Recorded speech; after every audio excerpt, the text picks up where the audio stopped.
우리들의 주 관심사는 어떻게 하면 우리들의 손에 들려진 이사야서를 바로 읽고 이해하고 이 예언서에 들어있는 진리들을 우리들의 삶에 적용해서 실천해서 우리 삶이 변화되는가, 여기를 우리가 배우는 데 있습니다. 이 목적을 달성하는데 이사야서의 전체 구조와 개요를 이해하는 것이 필수적인데, 저는 이사야서를 크게 1장부터 35장과 40장부터 66장의 두 권의 책으로 나누고, 이 두 중간에 36장부터 39장이 이게 삽입되어 있는 것으로 이 접근하는 방식을 가장 옳다고 생각합니다. 이사야서의 전체 구조를 이와 같이 이해하는 근거와 이유는 이 큰 두 단원에 포함되어 있는 내용과 신학적 주제, 그리고 사용된 문장 형식의 차이에 주로 기인하고 있습니다.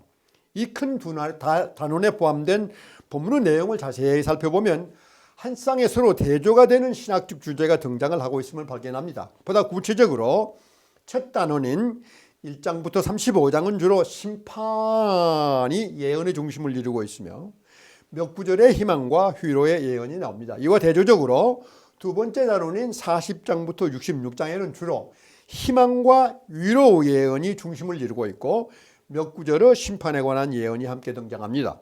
이와 동시에 첫 단원인 1장부터 35장의 역사적 배경은 아수르가 중근동 지역의 최강자였던 시대적 배경을 뒤로 하고 있지만, 두 번째 단원인 40장 66장의 역사적 배경은 바벨론과 페르시아가 근동 지역의 최강자였던 그 시대적 배경을 주로 하고 있습니다.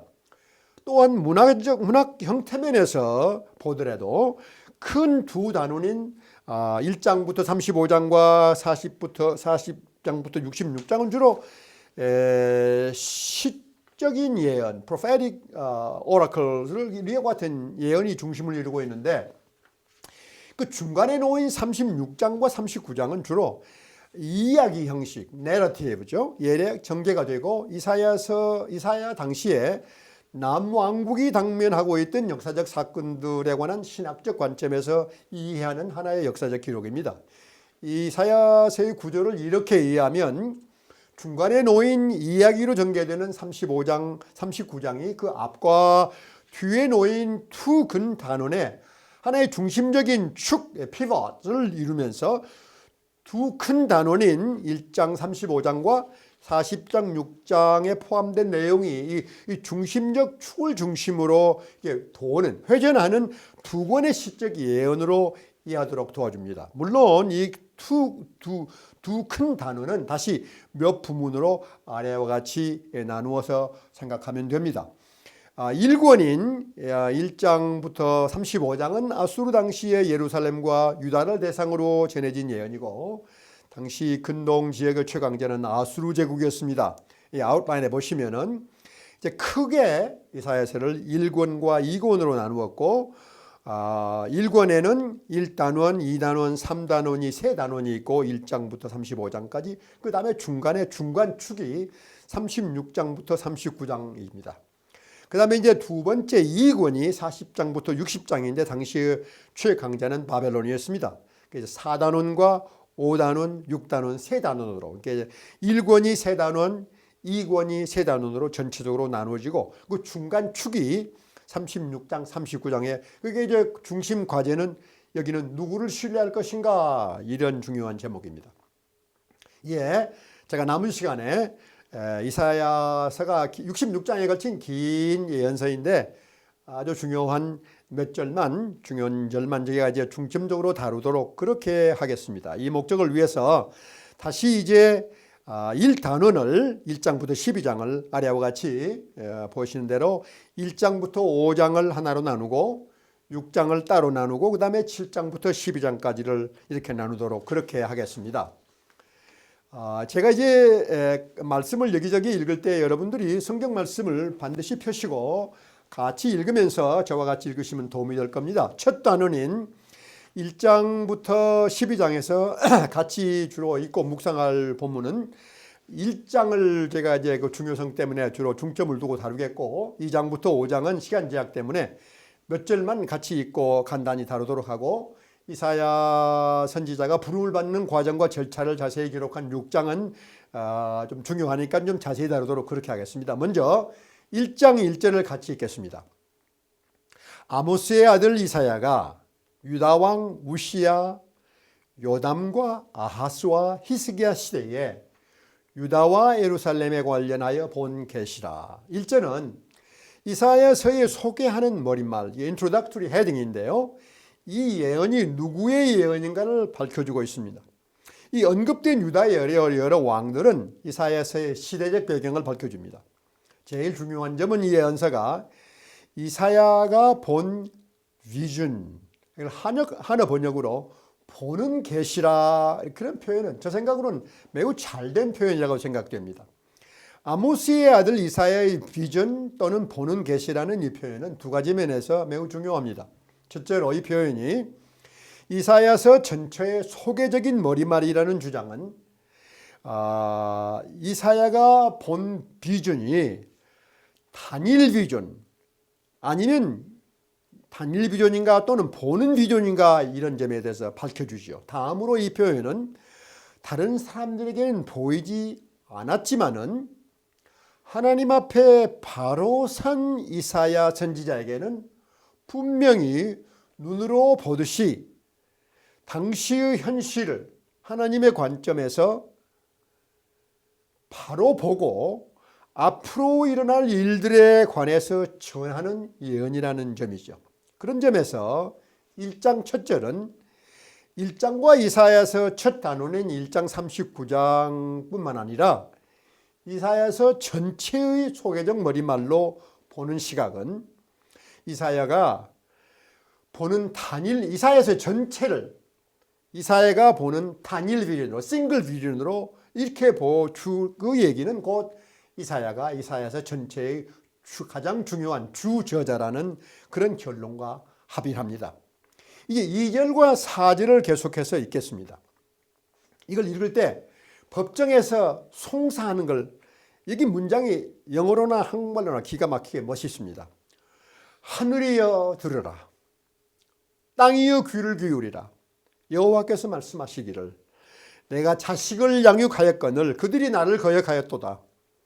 소는 그 임자를 알고 나귀는 그 주인의 구유를 알건만은 이스라엘은 알지 못하고 나의 백성은 깨닫지 못한도다 하셨도다. 슬프다 범죄한 나라요, 허물어진 백성이요, 행악의 종자요, 행위가 부패한 자식이로다. 그들이 여호와를 버리며 이스라엘의 거룩하신 이를 만홀히 여겨 멀리 갔도다, 물러갔도다. 2절과 3절은 이스라엘 백성들의 죄에 대한 기소입니다. 인다이먼트죠. 4절에 죄범한 나라, 허물진 백성, 행악의 종자, 행위가 부패한 자, 이건 사실 또 같은 얘기들인데요. 이런 모든 용어들은 다 정죄의 표현입니다. 다양한 표현입니다. 끝으로 4절의 마지막 두 문장은 그들이 하나님을 버리고 떠나갔으며 이스라엘의 거룩하신 이 곧 하나님을 경멸하였음을 밝히고 있습니다. 이스라엘의 거룩하신 이라는 말이 매우 중요한 구절이에요. 5절부터 9절에서는 병들고 부서진 그리고 황폐한 유다 백성들의 현 상태를 너무 실감나게 표현하고 있는데 9절은 우리를 이런 표현을 통해서 이사야 선지자는 자신도 이 범죄하고 타락한 유다 백성의 한 사람으로 간주하고 있음을 주목하시기 바랍니다. 9절은 또한 앞으로 계속적으로 전개될 중요한 개념인 남는 생존자가 처음으로 등장하고 있습니다. 10절부터 15절은 타락한 예배와 종교 예식에 대한 신랄한 비판이고 16절부터 20절에서는 하나님을 바로 믿고 순종하며 올바로 행동하면은 하나님께서 약속하신 축복을 받을 것이고 그렇지 않으면 저주를 받을 것이라는 마지막 경고를 또한 해줍니다. 1장의 마지막 부분인 21절로부터 31절은 유다 백성들 간의 마음과 행동에 아무 변화가 없었음을 인해서 마음 아파하시는 비탄의 노래입니다.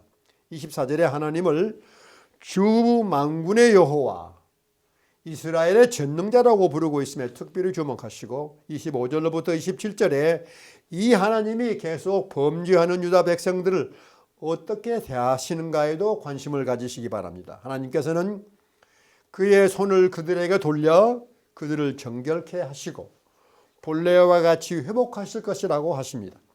그 후에야 예루살렘은 의의 성읍이 되고 신실한 도시가 될 것이고 시온 곧 언약의 백성들 중 회개하고 돌아온 자들은 공의와 정의로 구원함을 받을 것이나 반역하는 모든 죄인들은 멸망할 것이라는 최후의 경고이기도 합니다. 21절로부터 31절에 강조되는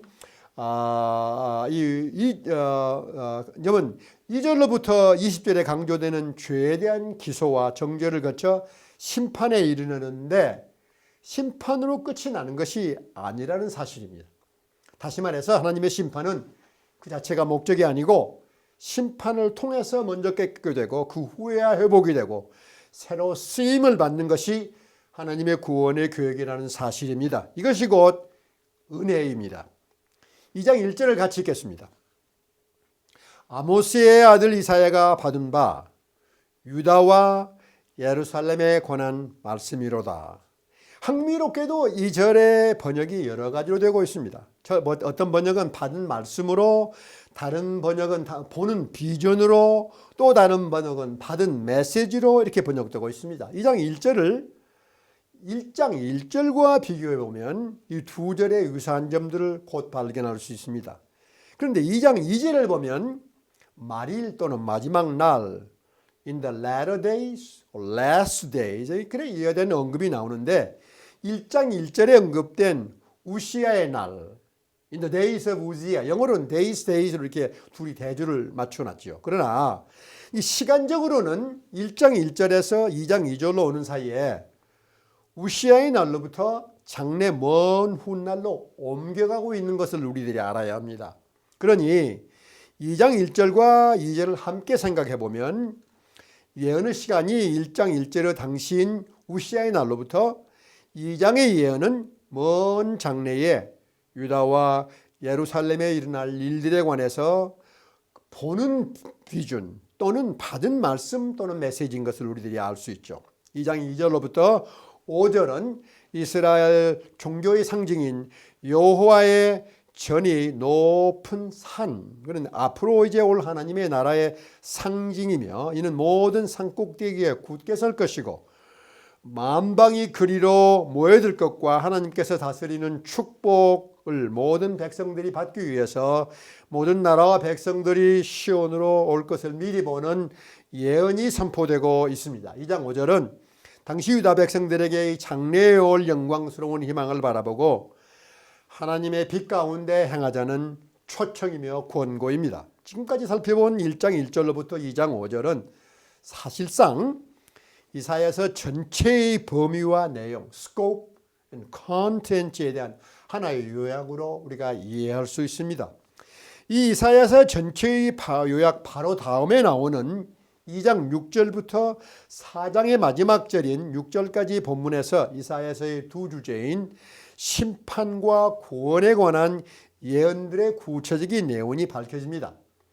이 본문 중 2장 6절로부터 4장 1절은 주의 날, the days of the Lord, 주의 날이 임할 심판이 주제이고 4장 2절로부터 6절은 남는 자들의 회복과 새로운 restoration and renewal을 통해서 이루게 되는 구원, salvation이 주제입니다. 2장 7절은 당시 유다가 경제적으로 호황을 누리고 있었으나 우상 숭배로 가득 찼음을 말해주고 8절로부터 22절에서는 그들의 교만이 낮추어질 것임을 예언하고 3장 1절로부터 4장 1절은 유다와 예루살렘이 심판을 면치 못할 것이고 전쟁으로 많은 남자와 용사애들의 죽음과 남은 과부들에 대한 참 듣기에도 섬찟한 예언들이 계속이 되고 있습니다. 그러나 4장 2절로부터 6절 마지막 절에 다시 이 심판 후의 먼 훗날, that day, 그날에 이루어질 회복과 구원에 대한 희망의 예언으로 바꿔집니다. 우리들은 지금까지 1장부터 4장까지를 살펴보면서 이사야 선지의 예언은 그가 활동하던 8세기 후반 유대의 죄와 불의와 공정으로 가득 찬 어두웠던 당시의 현실과 먼 훗날에 이루어질 구원에 대한 희망의 두 정반된 반대되는 상황의 갈등 가운데서 선포되었음을 배웠습니다. 이제 5장은 1장 4장의 유다 백성들이 아마 듣기 싫어했던 심판의 예언과는 달리 하나의 비유적인 시의 형식을 갖추고 있습니다. 그 내용은 하나님께서 유다를 비유로 든 포도원에 모든 정성을 다 바쳐서 그 포도원을 이루었는데 당연히 좋은 포도의 수확을 기대했는데 결과는 정반대로 들 포도를 낳았다는 것입니다. 5장 4절의 포도원지기 하나님께서 이 포도원을 위해서 내가 할 것이 더 무엇이 있었느냐 이렇게 반문하고 한탄하시며 하나님은 5장 5절과 7절에서 그의 포도원을 허물어 버리겠다는 의지를 밝히고 곧 심판하신다는 얘기죠. 5장의 나머지 9절 8절부터 30절에 화 있을진저 우 to thou 이렇게 나오죠. 그러므로 이렇게 다음 따라 나오는 일련의 저주와 심판이 이게 계속이 되고 있습니다. 5장 16절의 내용이 6장 초에 반복되는데 중요한 절이니 같이 읽도록 하겠습니다. 오직 만군의 여호와는 정의로우심으로 높임을 받으시며 거룩하신 하나님은 공의로우심으로 거룩하다 일컬음을 받으시니라. 이 절의 내용은 6장 초에 제가 이사야가 선자로 부름받을 때 다시 한번 같이 설명하도록 하겠습니다. 이사야서 6장은 이사야가 선지자로 부름받기 전에 그가 비전 가운데 본 여호와 하나님과 그의 보냄을 받은 사자로 부름받는 과정에 대한 자세한 내용을 보다 비교적 자세하게 기록하고 있습니다. 이 6장은 이사야서 1단원인 1장부터 12장 딱 중간에 위치하고 있고 전달되는 내용의 내용면에서도 1장 5장과 7장 12장 두 부분으로 나누어지는 중요한 장 가운데 딱 자리를 잡고 있습니다. 이 두 부분 앞에 1장 5장과 7장 12장에 들어있는 주제를 다루는 점에서도 6장 앞에 놓인 1장 5장에서는 1단원의 중심인 주제인 심판과 구원을 높게 그리고 일반적으로 이게 다루고 있는 것과는 비교적으로 6장 뒤에 놓인 7장 12장에서는 구체적인 유다와 예루살렘의 역사적 현실 가운데에서 이 두 주제가 다루어지고 있습니다. 6장의 중요한 내용을 이제 제가 하나의 간단한 표식으로 아래와 같이 네 부분으로 나누어서 발전이 됩니다. 발전되는 걸 중요합니다. 첫째, 이사야가 본 하나님의 비전이 나오는데 1절 4절이죠. 이 비전은 죄의 고백을 낳습니다. 5절이죠. 죄의 고백을 결과는 깨끗게 됩니다. 6절이죠. 깨끗게 된 후에 하나님의 메시지를 전달하는 사자로 부름을 받게 됩니다. 이게 8절과 10절입니다. 6장은 내용상 매우 중요한 장이니 몇 절을 함께 읽고 좀 자세히 살펴보도록 하겠습니다. 첫째로 이사야가 본 하나님의 비전에 관한 설명인 6장 1절부터 3절을 같이 읽겠습니다. 우시야 왕이 죽던 해에 내가 본즉 주께서 높이 들린 보좌에 앉으셨는데 그의 옷자락은 성전에 가득하였고 스랍들이 모시고 섰는데 각기 6 날개가 있어 그 둘로는 자기의 얼굴을 가리었고 그 둘로는 자기의 발을 가리었고 그 둘로는 날며 서로 불러 이르되 거룩하다 거룩하다 거룩하다 만군의 여호와여 그의 영광이 온 땅에 충만하도다 하더라. 1절이 높이 들린 보좌에 앉으신 주 여호와 하나님은 조금 전에 읽었던 5장 16절에 공의 가운데 높임을 받으심과 밀접하게 연결되며 2절에 그려진 하나님의 비전은 6장의 중심적 주제인 하나님의 왕되심입니다. 유다 백성들의 근본적인 문제는 눈에 안 보이는 하나님을 믿고 신뢰하기보다 인간의 능력을 신뢰하는 데 있었습니다. 우시야 왕이 죽던 해에 유다는 솔로몬 왕 때와 같은 경제적 호황을 누리고 있었고, 앞에서 제가 말씀드린 대로 많은 경우에 그러듯이 부유하면 하느님을 믿고 신뢰하기보다는 인간의 능력을 신뢰하는 데 있었습니다. 우시야 왕이 죽던 해에 유다는 솔로몬 이제 그렇듯이, 그러나 높이 들린 이제 보좌에 앉으신 하나님은 인간들이 마음대로 조작할 수 없는 거룩하신 분, holy God, 이 거룩하신 분이라는 그의 거룩하심, 이 여기서 이제 1절 4절에 이제 반복되는 거룩하다 이와 같은 말은 가장 거룩한, 영어로 utmost holiness를 그렇게 이해하시면 좋을 것 같습니다. 어떤 분들은 이걸 삼위일체로 연결하는 분도 있는데, 제 생각에는 가장 거룩한 utmost holiness로 이해하는 것이 옳다고 봅니다.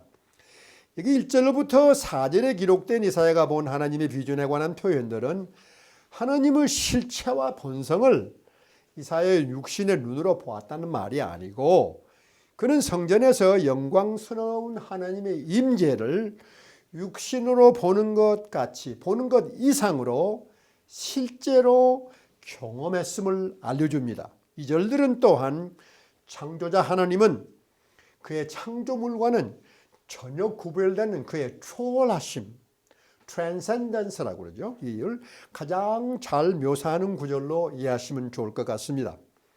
하나님의 임재를 경험한 결과는 5절이 밝히는 대로 이사야 자신의 부정함을 먼저 실감하게 되었고, 꼭 그는 자신과 유다 백성들의 죄를 고백하게 됩니다. 6장 5절을 같이 읽겠습니다. 그때 내가 말하되 화로다 나여 망하게 되었도다. 나는 입술이 부정한 사람이요 나는 입술이 부정한 백성 중에 거하면서 만군의 여호와의 신 왕을 배웠음이로다. 6절과 7절은 하나님의 사자 중 하나가 제단 숯불을 가지고 와서 그의 입술을 정하게 하는 세 번째 단계의 깨끗하게 하심을 설명해 줍니다. 8절은 그 다음에야 이사야는 하나님의 부르는 음성을 듣게 되었고, 하나님이 부르시는 음성에 응하여 내가 여기 있나이다, 나를 보내소서, 그렇게 예언된 사역에 헌신을 했을 때에 9절 상반절이 기록하듯이 그는 하나님의 가라, go 라는 명령을 듣고 9절 하반절부터 10절에 기록된 유다 백성들에게 전할 내용의 예언의 내용을 받았습니다. 여기서 우리들이 배워야 할 중요한 점은 이사야가 개인적으로 하나님의 임재를 체험하고 그는 곧 자신의 죄를 고백하고 깨끗게 되었으며, 이로 인해서 그 다음에야 하나님께서 맡기신 사명을 감당하게 된 이 세 단계의 과정이 온 유다 백성들이 거쳐야 할 변화의 필수적인 단계라는 점입니다. 그의 경험을 통해서 앞에서 잠깐 언급한 대로 이사야서 당시 어두운 현실에서 유다 백성들이 그들에게 본래 맡겨졌던 귀한 사명을 감당하기 위해서는 먼저 그들의 죄에 대한 심판이 반드시 필요하였고, 이를 통해서 그들이 깨끗게 되어야 함을 이사야서는 선지자는 확신하였을 것으로 생각합니다. 7장부터 12장의 주제는 다윗의 아들로 오실 메시아와 그의 다스림의 주제인데, 역사적 배경은 8세기 후반의 유다왕 아하스와 히스기야의 지정 때입니다. 앞에서 유다의 역사적 배경 공부 때 간단히 설명한 유다 왕국의 첫 번째 위기에 직면하여 왕과 지도자들이 부딪혔던 문제는 시리아 북이스라엘 연합군의 공격을 받았을 때 하나님을 믿고 의지할 것인가, 아니면 인간들의 능력을 믿고 의지할 것인가 라는 믿음의 문제였습니다. 아하스 왕은 하나님을 믿고 의지하지 않고 아수르의 도움을 청하였으며, 이는 결국 유다가 자주권을 버리고 아수르의 종주국이 되는 계기를 마련했습니다. 두 번째 위기는 히스기야 왕 때 아수르의 산헤립 왕이 유다를 공격했을 때 히스기야 왕이 다시 같은 문제인 하나님을 믿고 의지할 것인가, 아니면 자신의 능력을 믿거나 애굽이나 당시에 떠오르는 근동지역의 강자 바빌론의 도움을 청하실 것인가는 똑같은 믿음의 문제였습니다. 7장 10절부터 14절에서는 예수님 동정녀 탄생과 관련하여 마태복음 1장 21절에 언급된 보라 처녀가 잉태하여 아들을 낳을 것이요 그의 이름은 임마누엘이라 하리라. 이게 배경적 설명이 나옵니다. 물론 14절에 예언이 궁극적으로 예수님의 탄생으로 이루어졌지만 당시 역사적 배경과 컨텍스트 안에서는 이 예언의 의미는 하나님께서 유다의 신실한 남은 자들과 함께 하심을 뜻하였습니다. 이제 8장 1절부터 9장 7절까지는 7장 14절에 언급된 심판과 구원 두 주제를 보다 자세하게 진전시킵니다. 9장 6절은 우리들이 메시아 앞장을 통해 익숙한 절이니 같이 읽겠습니다. 이는 한 아기가 우리에게 나셨고 한 아들을 우리에게 주신 바 되었는데 그의 어깨에는 정사를 메었고 그의 이름은 기묘자라 모사라 전능하신 하나님이시라 영존하시는 아버지라 영평광의 왕이라 할 것이라. 10장은 두 가지 부주제인 아수르의 심판과 그날에 돌아올 남은 자에 대한 예언들입니다. 11장은 오실 메시아의 의로운 다스림을 노래하고 12장은 다시 이사야서의 특징적인 구절인 그날에 in that day 시온의 주민들이 이제 드릴 승리의 감사 찬송인데, 여기서 중요한 점은 6장의 하나님의 비전을 본 이사야 한 사람의 죄의 고백과 깨끗게 된 후에 선지자로 사명을 받았음과는 대조적으로 12장 끝에서는 믿음의 공동체 전체가 곧 시온이 모든 시온 백성들이 승리의 감사의 찬송을 드리고 있다는 점입니다.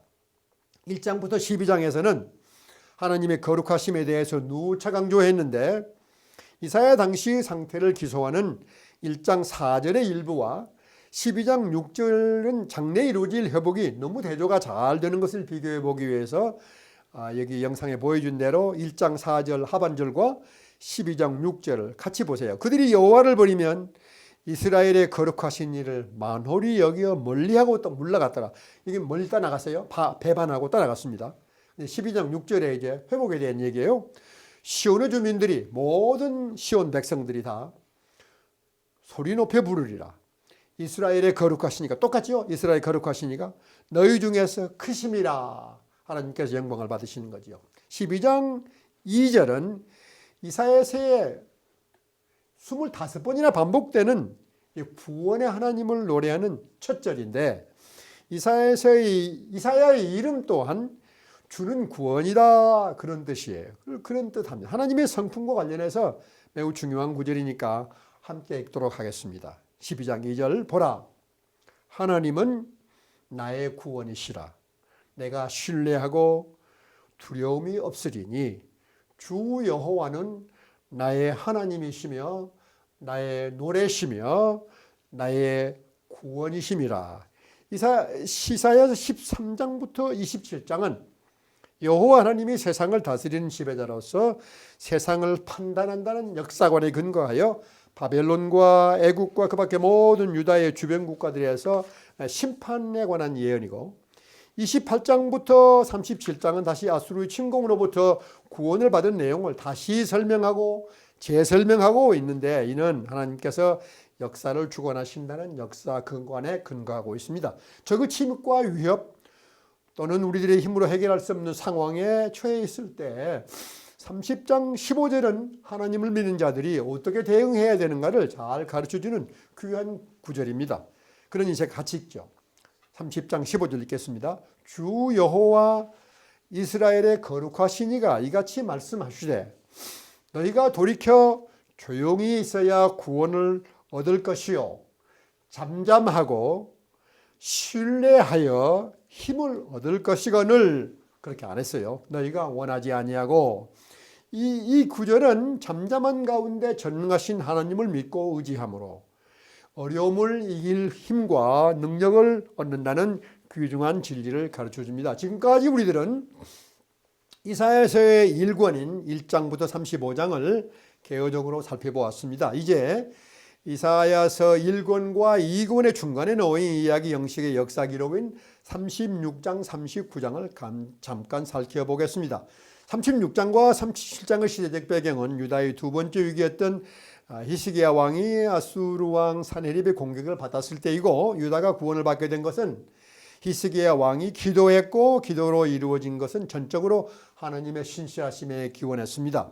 38장과 39장은 히스기야 왕이 병들었을 때에 다시 하나님께 그 생명을 연장해달라는 기도를 드렸고 하나님께서 기도를 들어주셔서 그가 회복되었습니다. 그런데 당시 아수르로부터 독립하여 이게 재부흥을 추구하던 새로운 신바벨론, 뉴바벨론, 그 바벨론 왕 무로박달란이 회복문한 차 보낸 그의 사자들에게 그의 보물창고와 무기고를 다 보여주는 어리석음을 범하게 됩니다. 왜 그렇게 했을까요? 히스기야 왕의 계산으로는 아마 당시 근동 지역에 떠오르는 영주였던 바벨론 왕을 의지함으로 유다의 장래를 지키려는 계산과 계획 때문이었을 것으로 저는 생각합니다. 이사야 선지자의 30장 15절의 공구를 따르지 않았으면 곧 하나님을 저버리고 배반하여 당시 강자로 떠오르는 바벨론을 믿고 의지하려는 불신이었습니다. 39장 5절 7절은 유다의 왕과 지도자들이 바벨론에 포로 잡혀갈 것에 대한 심판의 예언으로 이사야서 1권이 끝을 맺습니다.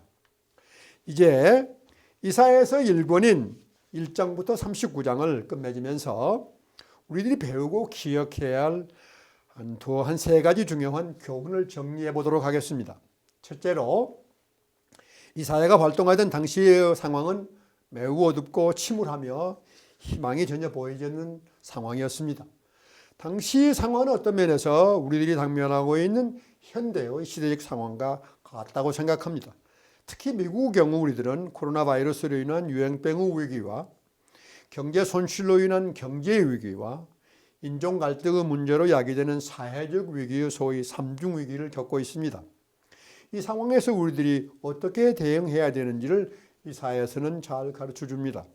저에게는 이사야서 30장 9절로부터 시작해서 14절에 그려진 하나님께 반역한 유다 백성들 같이 행동하지 말고 30장 15절에 밝히는 대로 조용히 잠잠한 가운데 하나님을 믿고 의지함으로 안식과 평화 그리고 어려움을 극복할 힘과 능력을 발견할 것임을 가르쳐 줍니다.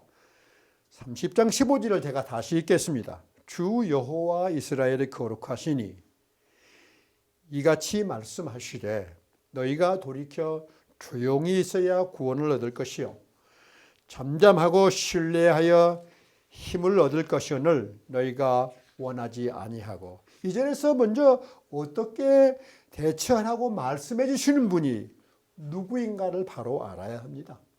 그런 전능하시고 온 세상 역사를 주관하신 주 여호와 하나님이시며 그는 또한 이스라엘의 거룩하신 하나님이십니다. 이스라엘의 하나님이라는 표현은 이 하나님이 당시 유다 백성들뿐만 아니라 예수 그리스도를 구세주로 믿고 의지하는 여러분들과 저를 포함한 모든 하나님의 백성들의 하나님이심을 말해줍니다. 어려움에 부딪혀 이 하나님을 믿고 신뢰할 것인가 아니면 하나님께 반역하고 다른 능력, 자신의 능력이나 다른 사람들의 능력에 의지할 것인가는 이사야서 당시에나 지금 현재나 하나님의 백성들이 선택해야 할 매우 중요한 결정임을 우리들은 배웠습니다. 둘째로 유다 백성들이 겪은 세 번의 역사적 위기에서 보듯이 유다 왕과 지도자 그리고 백성들은 너무 초라하게 믿음의 시험에서 실패했습니다. 그러나 우리들이 이제 이사야서 공부를 끝내면서 물어야 할 중요한 질문은 우리들은 우리가 처한 상황에서 부딪히는 믿음의 시험에서 어떻게 대응하고 있는가입니다. 이를 통해서 우리들이 회개할 것은 회개하고 새로운 믿음의 결단을 하는 것은 항상 새로 시작하는 것의 첫 단계입니다. 중요한 점은 유다 백성들의 경우에나 우리들의 삶의 현장에서나 똑같이 하나님의 신실하심과 His faithfulness, 그의 자비로우신 은혜가 모든 구원을 이루고 완성하는 원동력임을 꼭 기억하시기 바랍니다. 우리들이 어떤 어둠 가운데서 희망을 잃지 않고 계속해서 빛을 찾는 믿음의 노력을 경주할 수 있음은 우리들은 부족하나 하나님은 항상 신실하시고 선하시며 이 신실하심과 선하심을 보다 확실히 믿고 붙잡는 교회가 되시기 바랍니다. 셋째 그리고 마지막으로 이사야서에 포함된 여호와 하나님의 유일하신, 영어로 The Uniqueness of Yahweh는 현대인들에게 특별히 또한 가장 중요한 개념입니다. 이사야서는 하나님을 이스라엘의 거룩하신 이, 주 만군의 여호와, 이스라엘의 전능자, 의로우신 하나님, 공의로우신 하나님, 심판하시는 하나님이라고 칭하고 있습니다. 성경 전체를 통해서 하나님이 어떤 분이신가를 이렇게 포괄적으로 또 분명하게 가장 잘 설명해 놓은 책은 이사야서가 으뜸입니다. 많은 현대인들은 이사야서에 기술되어 있는 이 절대적인 하나님을 부정합니다. 그뿐만 아니라 많은 현대인들은 이사야서에 묘사된 절대적 하나님이 모든 존재하는 세상 만물의 궁극적인 현실의 근원이며 주관자라는 믿음을 강조하는 것이 오히려 독선이라고 주장합니다. 최근의 피우 통계조사에 의하면 하나님의 존재를 아예 부정하는 불신자들의 통계는 사실 많지는 않아요. 미국 경우에 약 2%, 2009년에 2%였고 2018년, 19년, 10년이 지나서 약 4%로 상승했습니다. 더블됐죠. 유럽 경우에는 이보다 훨씬 높은 영국의 8%, 독일의 10%, 프랑스 경우 15%에 이릅니다. 그러나 대부분 현대인들의 생각과 삶의 태도를 결정하는 것은 사실은 꼭 불신론들이 아니고 오히려 이와 같은 세계관은 여전히 세속적인 인본주의죠. secular humanism이죠. 그런 점에서 세속적인 인본주의에 근거한 그들의 삶의 현장에서의 결정과 행동은 사실상 이사야서에 반영된 살아계시고 역사를 주관하시는 하나님과는 정반대이죠. 이와 같은 세상 속에서 사는 우리들이 이사야서를 읽고 배우면서 물어야 할 가장 중요한 질문은, 나는, 여러분들은 이사야서에 그려진 이 절대적인 하나님이 실제로 살아서 역사하시는가? 그리고 우리 한 사람, 여러분, 내가 그 하나님께 정말 귀중한 존재인가를 얼마나 확실하게 믿느냐입니다. 이사야서에 기술된 여러 가지 하나님의 성품들은 하나님의 초월성, transcendence, 곧 하나님은 그가 지은 창조물과는 전혀 구별되게 다른 점, otherness를 강조하기 위함입니다. 이사야서는 이 초월적인 하나님이 그가 택한 백성들에게 항상 가까이 계시며 특별히 회개함으로 겸손하고 낮은 자들에게는 그들 안에 계시는, 영어로 immanence라고 그러죠. 하나님의 힘을 이사야서는 가르쳐줍니다. 그러니 하나님의 초월성과 그 안에 계심을, immanence를 함께 이사야서는 가르쳐줍니다. 우리들이 변화가 무쌍한 이 세상을 살아가는 동안 우리들의 현재와 장래를 이 확실한 하나님을 믿고 맡기면서 순종하고 또 새롭게 되기로 작정하는 것은 우리 믿는 자들에게 주어진 가장 큰 축복이라고 저는 확신합니다. 감사합니다.